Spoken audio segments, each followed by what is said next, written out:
possesses incredible talent. Oh, you.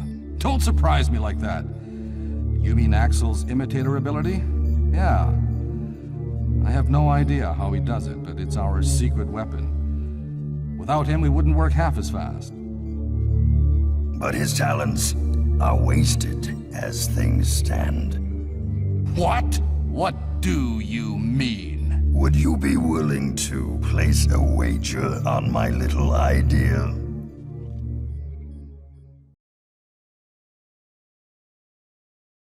When has trusted anyone that looks like that in Mega Man X game ever gone awry for anyone? Every time? What do you mean? Hello everyone and welcome back to Let's Play Mega Man X7. In the last part, more Mavericks, and now time for probably my least favorite stage in the game. Win! Crowrang!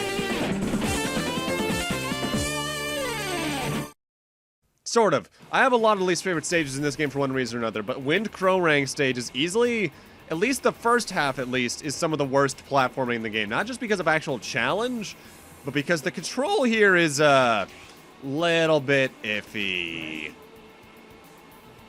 Let's have Alia take it away. Do you copy? This is a dangerous mission. Walk along the jets to reach the mothership. They'll have to ease up on attacks to avoid hitting their friends. Don't worry, I know you can do it. So if any of you have played Mega Man Zero games, this is kind of like the one mid-stage in Mega Man Zero 2 where you're platforming from ship to ship. And to start, it's not too bad. You can even wall jump up the backs and sides of the ships or the bodies if you're a little bit off and you just want to make sure you're safe. Zero is practically essential for this, though, due to his double jump. The problem comes in when we start having to platform on either the red ships or the green ships that move horizontally as well, as there is some active wind and weird momentum going on that will fight your control and make jumping off them a complete pain in the ass. Also, things like that will happen. But yeah, you might notice whenever I'm on one of these horizontal ones, my movement looks a little weirder left to right. That's because it's actively being affected by the movement of the plane, and it just feels wrong. Oh, the red ones are especially bad with this, as you can see.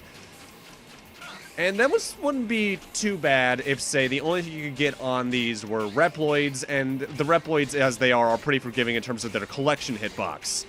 However, the problem when it comes to that in this stage is the heart tank for me nowadays. Though as a kid, I distinctly recall having problems platforming around in this stage with or without Zero. Be it due to my depth perception with platforming not being as good, the camera in this stage being kind of awkward when it comes to the moving planes, whether or not they show up on screen or not, and admittedly at times just straight up misjudging my jumps. Easily the worst, though, is going to be your controls on the red planes, especially this one, because this one starts going down for some reason. There's only a Reploid, oh god, that you can easily miss, and have no way to get if the controls just say no like that on the plane. But this is also where the heart tank of the stage is. I recommend always having X for this, as I feel he's the only one you'll have a chance of surviving if the controls just say no. That should have killed that Reploid. I don't know how it didn't, but I'm not going to say no. I distinctly recall, I think back when I did X6, I said I probably wouldn't do all the Reploids in X7. Whoops.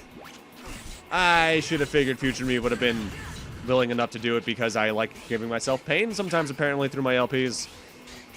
I'm just looking at how much I had to grind for levels in FF4 and post-game, and that was a little overkill, and also way too many pink puffs, but hey, I got a lot of money.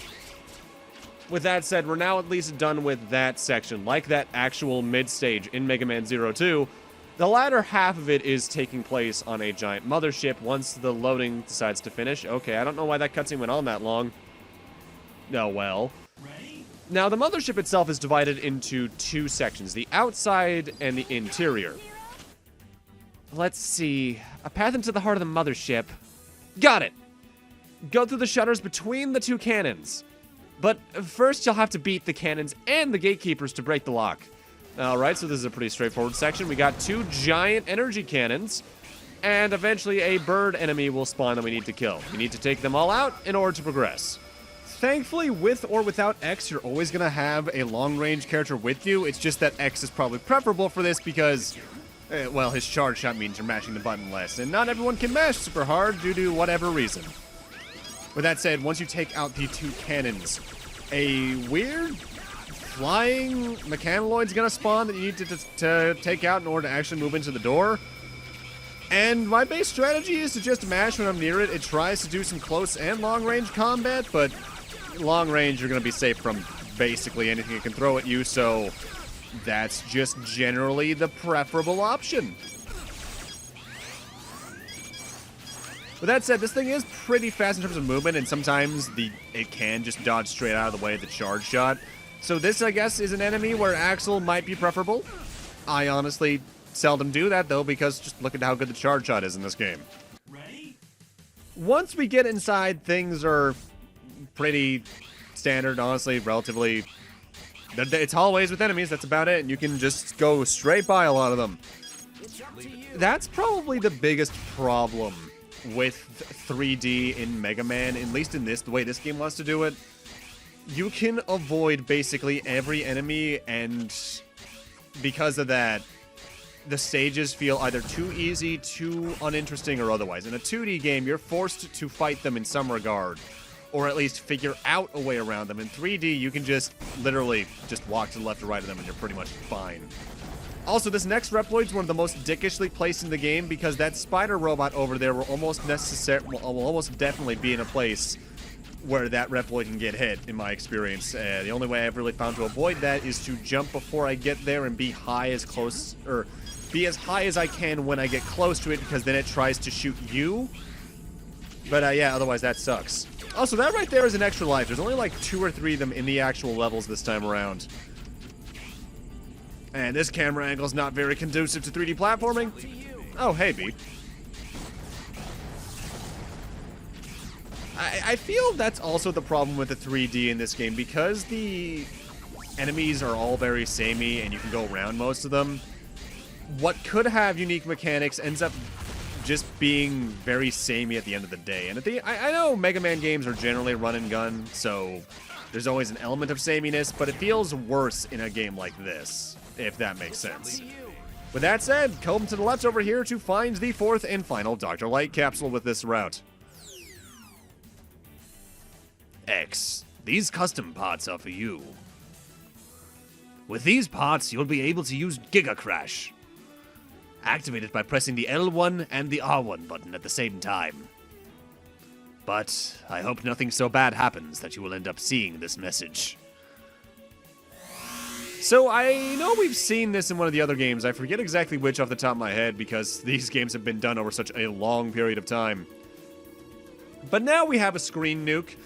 It has its own individual weapon gauge, which I forget if that refills based off weapon ammunition when you collect it, or by taking damage like it does in some of the other appearances it's had. But you get a screen nuke that can also be used against bosses to do some admittedly middling damage. This is what it looks like. It didn't even kill them. It's kind of disappointing, honestly. And there's no other bonus in this game like there was in X1, 2, or 3, or even 5, where you can say, get a Hadouken, a Shoryuken, the gold armor, or the ultimate armor. This is all X has in this game. The next time we see the ultimate armor isn't until X8, and even then, a little bit different there anyway. Where are you? Come out and face me! I can see it in your eyes. You would prefer to avoid a fight. Yes, of course. I don't want any more people getting hurt. You really are a soft fool, X. Well then, just stand there peacefully while I erase both you and your silly ideals. Now, I've knocked weaknesses in this game for the most part, but not for nothing. Wind Crowrang's weakness is one of the few times it's actively useful in one of these games due to one of his attacks.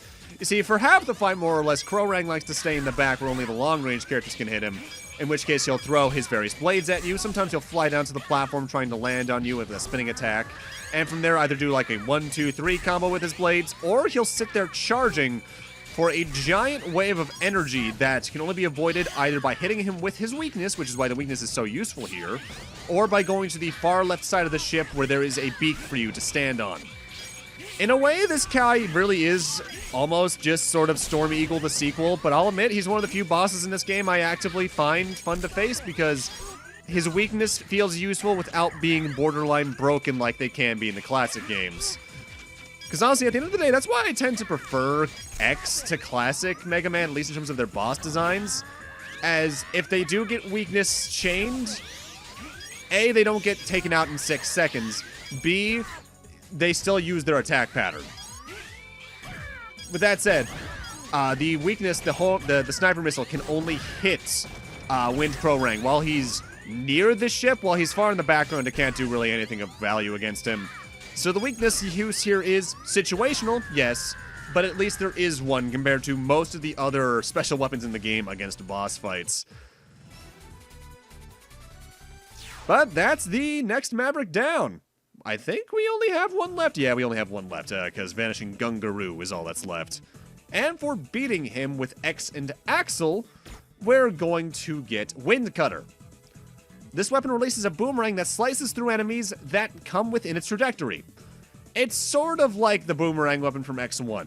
With that said, it uses ammo whether or not it returns to you, because it does actively return. And its charge shot's pretty useless. Its damage is pretty low. Whereas Zero gets 2 things. He gets a new weapon, which are smaller daggers that have, I think, a slightly faster combo speed. And Soenbu, where he throws one of them like it's the air cutter itself. Pretty straightforward weapon set in this game, honestly. In fact, looking back, a lot of them are kind of similar to other X-Series weapons, because even the charged water splash, whatever we got from Splash Warfly, is kind of similar to the Ray Splasher, at least the charged up form is, which is odd. With that said, thankfully there's only 2 more Reploids left for us to get upgrade-wise, and only 16 left in the game period. But we're not going to be doing that until next part because, well, cutscenes run long, and sometimes the space between videos and stage lengths means that things just get uneven. So let's see what we got for plot this time.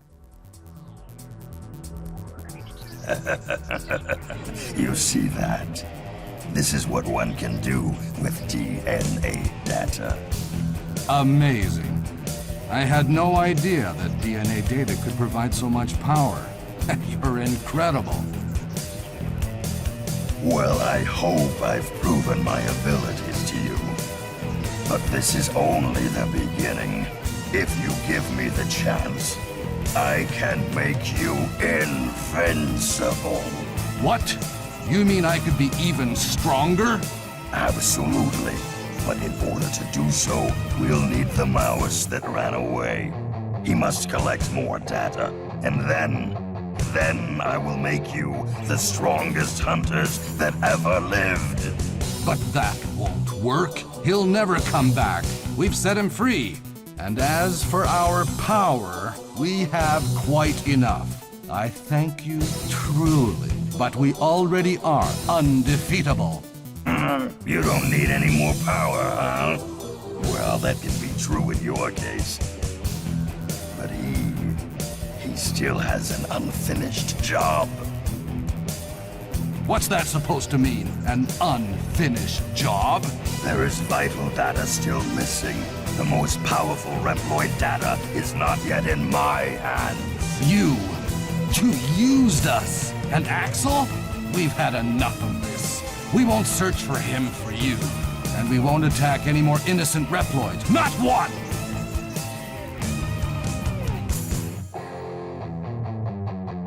Well, I'm disappointed in you. I thought you'd be a bit more useful. But let's do this democratically.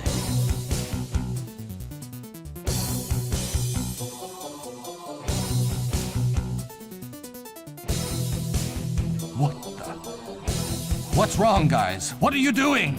You! What have you done to my pals? Oh, consider it payment for the power-ups I gave you.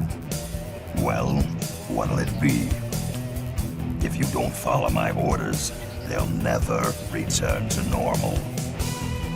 Get Axel back, along with X's data.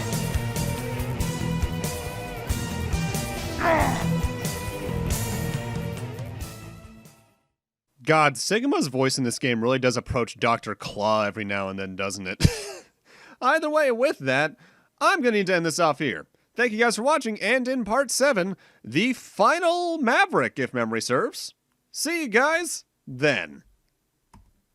Missed the button. Twice.